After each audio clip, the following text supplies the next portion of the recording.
Hello students, इस video में हम लोग टाइप्स ऑफ मैट्रिक्स में जो है डायगोनल मैट्रिक्स को देखने वाले हैं।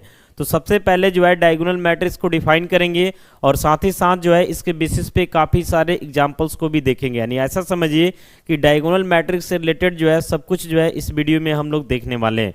तो सबसे पहले जो है हम डायगोनल मैट्रिक्स को डिफाइन करते हैं, ध्यान से देखिएगा।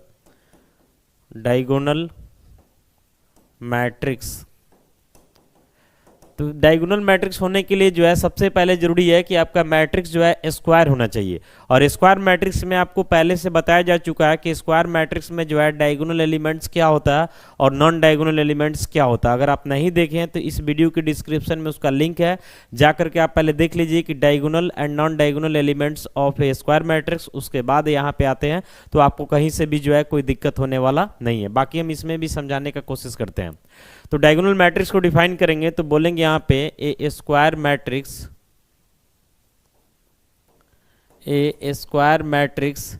Is said to be a square matrix is said to be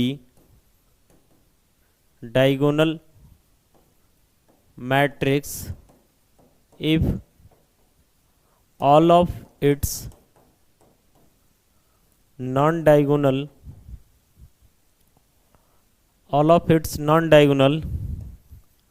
elements are zero. यानी कहने का मतलब है कि आपसे बोला जा रहा है कि एक ऐसा स्क्वायर मैट्रिक्स जिसके सभी नॉन डायगोनल एलिमेंट क्या हो तो जीरो हो, उस स्क्वायर मैट्रिक्स को हम लोग क्या बोलते हैं तो डायगोनल मैट्रिक्स बोलते हैं। थोड़ा ध्यान से देखिएगा, इसको हम ऐसे भी समझ सकते हैं। जैसे मान लेते हैं कि यहाँ पे हमारे पास जो है एक मैट्रिक्स है AIJ, समझ रहे ना। अब स्क्वायर होने का मतलब हुआ कि यहाँ पे n/n यानी कि दोनों सेम होगा, जितना रो होगा उतना ही कॉलम होगा, समझ रहे ना। तो बोलेंगे इतना is said to be diagonal matrix if aij equal to zero, और कंडीशन इसमें डाल देंगे कि i नॉट इक्वल j होना चाहिए। यानी कहने का मतलब हुआ कि यहाँ पे आपको पता होगा कि शॉर्ट में मैट्रिक्स को हम लोग ऐसे लिखते हैं। तो बोल क्या रहा है कि इसको हम डायगोनल मैट्रिक्स बोलेंगे कब, जब हमारा AIJ जो है किसके इक्वल हो जाए, जीरो के इक्वल हो जाए। और कंडीशन डाल रहा है कि I जो है J के इक्वल नहीं होना चाहिए। तो जब I J के इक्वल नहीं होगा तो ऑलरेडी जो है ये नॉन डायगोनल एलिमेंट को इंडिकेट करता है। यानी बता रहा है कि नॉन डायगोनल एलिमेंट क्या हो, जीरो। बाकी डायगोनल एलिमेंट क्या है क्या नहीं है उससे हमको कोई लेना देना नहीं है। तो पहले तो हम इस बेसिस पे कुछ एग्जांपल्स को देखेंगे, फिर हम लोग आगे बढ़ेंगे। कंसंट्रेट होकर देखते रहिएगा। तो डायगोनल मैट्रिक्स में जो है सबसे पहले ऑर्डर 1 से हम शुरू करते हैं। जैसे यहाँ से एक मैट्रिक्स हम A लेते हैं जिसमें सिर्फ एक ही एलिमेंट है, जैसे मान लेते हैं 3 है, समझ रहे ना। तो ये भी जो है हमारा एक डायगोनल मैट्रिक्स हो जाता है NCERT बुक के अनुसार, क्योंकि इसमें जो है नॉन डायगोनल एलिमेंट है ही नहीं, इसमें जो है एक ही एलिमेंट है।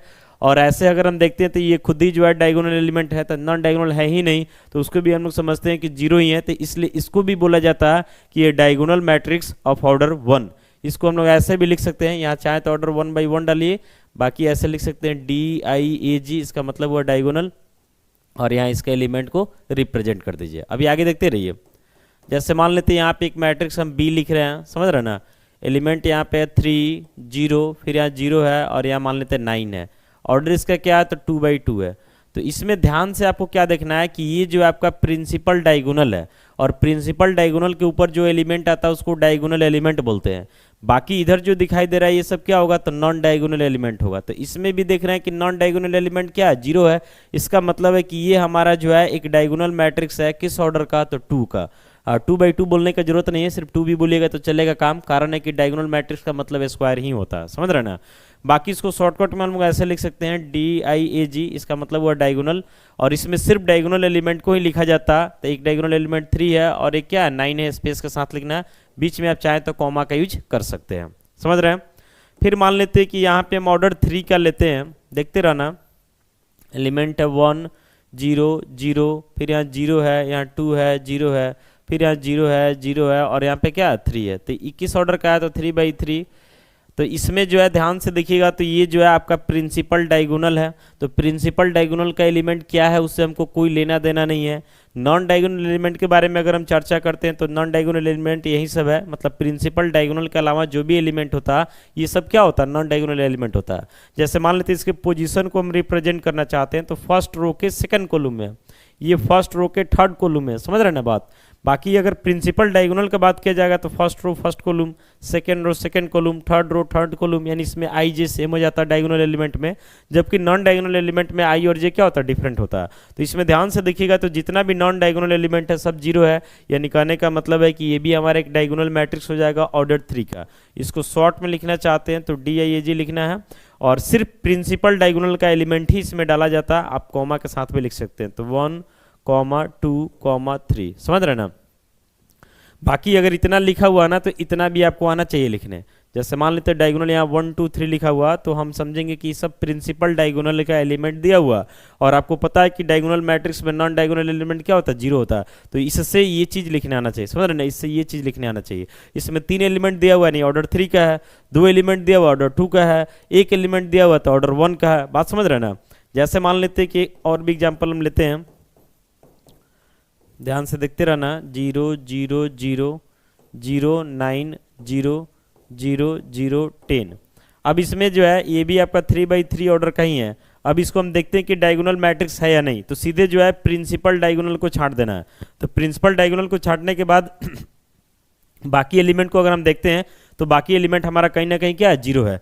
यहाँ पे ध्यान से देखिएगा तो प्रिंसिपल डायगोनल के ऊपर भी एक एलिमेंट जीरो आ गया, तब भी कोई इशू नहीं है, क्योंकि डिफिनीशन जो है प्रिंसिपल डायगोनल के एलिमेंट को लेकर कोई चर्चा नहीं किया। डिफिनीशन आपको सिर्फ बताया कि इसका नॉन डायगोनल एलिमेंट क्या होना चाहिए, तो जीरो होना चाहिए। तो इसमें नॉन डायगोनल एलिमेंट जीरो दिखाई दे रहा है, यानी ये भी जो है हमारा एक डायगोनल मैट्रिक्स होगा। इसको शॉर्ट में हम ऐसे लिख सकते हैं DIAG, और प्रिंसिपल डायगोनल का पहला एलिमेंट जीरो है, अगला एलिमेंट 9 है, फिर अगला एलिमेंट क्या है, 10 है। यहीं पे देख करके पता चल जाता है कि हमारा डायगोनल मैट्रिक्स जो है किस ऑर्डर का है, और इस चीज़ से जो है ये भी आपको लिखने आना चाहिए। ऐसे ही 4/4 पे भी लिख सकते हैं, 5/5 पे भी लिख सकते हैं। बस ध्यान एक ही रखना है कि डायगोनल मैट्रिक्स जो है हमेशा स्क्वायर में ही पॉसिबल हो पाता है, क्योंकि आपको पहले से बताया गया है कि डायगोनल और नॉन डायगोनल एलिमेंट जो है हमेशा स्क्वायर मैट्रिक्स का ही बताया जाता है। तो अगर किसी भी स्क्वायर मैट्रिक्स का नॉन डायगोनल एलिमेंट्स जीरो है तो उस स्क्वायर मैट्रिक्स को हम लोग क्या बोलते हैं, तो डायगोनल मैट्रिक्स बोलते हैं। बाकी यहाँ पे ध्यान रखना है कि NCERT में जो है ऑर्डर 1/1 को भी जो है डायगोनल मैट्रिक्स माना गया है, बाकी किसी किसी बुक में जो है इसको एग्जाम्पल में नहीं रखा जाता है, समझ रहे ना। तो ये थोड़ा सा कंट्राडिक्शन वाला बात है। तो NCERT मान रहा है तो फिलहाल हमको तो मानना ही पड़ेगा। बाकी उम्मीद करते हैं कि ये वीडियो आपको समझ में आ गया होगा। मिलते हैं अगली वीडियो के साथ, थैंक यू।